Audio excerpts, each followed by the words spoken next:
Flowers top singer season 5-ൻ്റെ ഇന്നത്തെ എപ്പിസോഡിൽ അതിമനോഹര ഗാനവുമായിട്ട് വേദിയിലെത്തുന്നത് നിഹാരക്കുട്ടിയാണ്. എന്തൊരു രസമായിട്ടാണ് മോൾ പാടുന്നത്, എന്ത് രസമാണ് കേൾക്കാൻ. പാട്ട് കേട്ട ഉടനെ തന്നെ വിധി പറയുമ്പോൾ നമ്മുടെ വിധികർത്താവായ MG ചേട്ടൻ പറഞ്ഞു കേട്ടോ.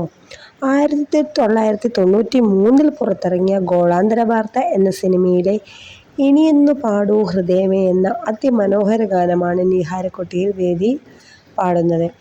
വേദി മൊത്തം അത്രയും മനോഹരമായിട്ടാണ് നമ്മുടെ മോള് പാടിയത്. അപ്പോൾ ONV കുറുപ്പിൻ്റെ വരികൾക്ക് ജോൺസൺ മാസ്റ്റർ ഈണം പകർന്ന ഈ ഗാനം ആലപിച്ചത് ദാസേട്ടനാണ്. അപ്പോൾ അത്രയും മനോഹരമായ ഗാനം വേദിയിൽ വെച്ച് അതിമനോഹരമായി തന്നെ മോൾ പാടി. എന്ത് രസമാണ് കേൾക്കാമെന്ന് ജഡ്ജസൊക്കെ പറഞ്ഞു കേട്ടോ. അപ്പോൾ അത്രയും നല്ലൊരു ഗാനം നിങ്ങളും കേൾക്കാൻ റെഡിയല്ലേ? ഫ്ലവേഴ്സിൽ 7 മണിക്ക് എല്ലാവരും മറക്കാതെ നമ്മളുടെ മക്കളുടെ അടിപൊളി പാട്ടുകൾ കേൾക്കുക. ആരുടെ പാട്ടാണ് കൂടുതൽ ഇഷ്ടമായതെന്ന് എന്ന് കമൻറ്റും ചെയ്യുക. വീഡിയോ ഇഷ്ടപ്പെട്ടാൽ ലൈക്ക് ചെയ്ത് ഷെയർ ചെയ്യുക. അടുത്ത വീഡിയോ കാണാൻ വേണ്ടി നിങ്ങൾ പെട്ടെന്ന് തന്നെ ബെൽ ബട്ടൺ ഒന്ന് എനാബിളാക്കി വെച്ചാൽ നമ്മളിടുന്ന വീഡിയോ പെട്ടെന്ന് നിങ്ങളുടെ മുന്നിലെത്തുന്നതായിരിക്കും. അപ്പോൾ വീഡിയോ കണ്ടതിന് ശേഷം ചാനൽ സബ്സ്ക്രൈബ് ചെയ്യുക, ലൈക്കും ചെയ്യുക, ഷെയറും ചെയ്യുക. അപ്പോൾ ബൈ.